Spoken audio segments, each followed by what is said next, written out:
हो जाला ओकर सपनावा। ए सखी सुन तारू हो करे श्रद्धा से जे भी पूजनवा पूरा हो जाला ओकर सपनावा। माई देवेली ज्ञान बढ़े जाला ओकर माने सारा जग में पूजाली सखी। विद्या के दाता कहानी सखी माई सरस्वती हंसवाली सखी। विद्या के दाता कहानी सखी माई सरस्वती हंसवाली सखी।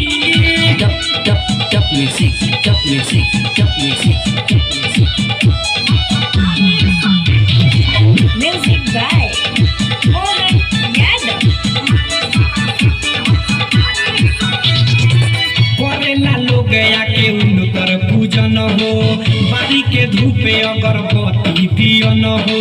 गुंगो भी बोलेला माई के शरण हो करेला जब आके उनकर चरण हो।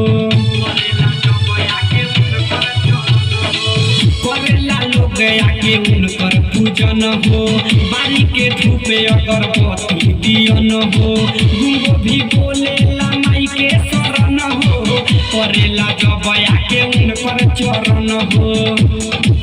जे भी करे गुण गाने उहे बनेला महान सातो सुर में पूजाली सखी।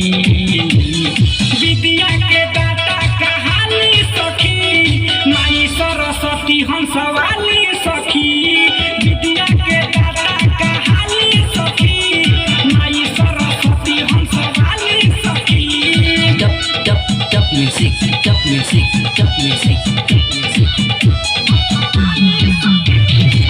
Music by Mohan Yadav. माई के पूजा करे पप्पू तनी सहो दीपू पवन के भी मिले आशीष हो। चंदन छए तका के सुनावे माई के भजन सभे बाजावे। माई के पूजा करे पप्पू तनी सहो दीपू पवन के भी मिले आशीष हो। चंदन छए तका के सुनावे माई के भजन सब लोग बाजावे। माई के कृपा महान जाने दुनिया जहान उहे सर्वे कहानी सखी। विद्या के दाता कहानी सखी माई सरस्वती हंसवाली सखी। विद्या के दाता कहानी सखी माई सरस्वती हंसवाली सखी। Hello.